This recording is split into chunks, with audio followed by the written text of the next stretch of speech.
Islamabad high court के जजों को मशकूक खतूत मिलने का मुकदमा थाना CTT में दर्ज कर लिया गया है। मुकदमा हाई कोर्ट के क्लर्क कदीर अहमद के मुद्दयत में दर्ज किया गया है। मजीद जानते हैं डॉन न्यूज के नुमाइंदे शकील करार से। शकील, बताएगा इस मुकदमे से मुतालिक और मुकदमे में कौन सी दफात शामिल की गई हैं?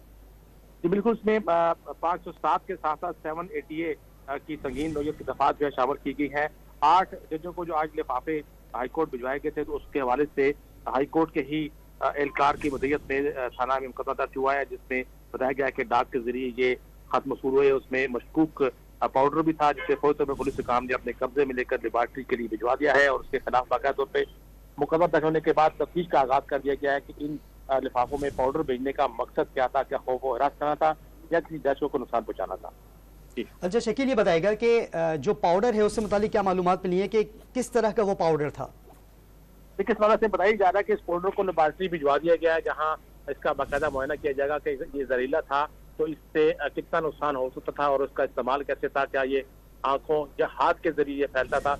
उसकी लेबॉर्ट्री रिपोर्ट आने के बाद ही इस हवाले से कोई इंक्वायरी या तहकीकात आगे बढ़ेंगी। फिल वक्त जो है यही बताया जा रहा है कि ये जो पाउडर था वो इंसानी जान के लिए नुकसानदेह था और मौके पर 1-2 एहलकारों को इससे हल्का सा नुकसान भी पहुंचा था। अच्छा शकील, ये भी बता दीजिएगा साथ साथ कि डाक के जरिए अगर ये पाउडर मौसूल हुआ है तो कोई चेक एंड बैलेंस का वहाँ निज़ाम नहीं है कि इसमें किस तरह की चीज़ जा रही है जो आगे डिलीवर करनी है?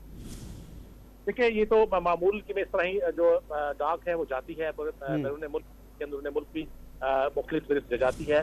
अब यही देखा जा रहा है कि ये जो लिफाफे भिजवाए गए हैं वो कहाँ से पोस्ट हुए, किस डाकखाने के ये आए हैं, उसकी पूरी तहकीकात की जा रही है और इस्लामाबाद पुलिस की जो है वो टीम इस पर काम शुरू कर चुकी हुई है। ठीक है शकील, बहुत शुक्रिया आपका।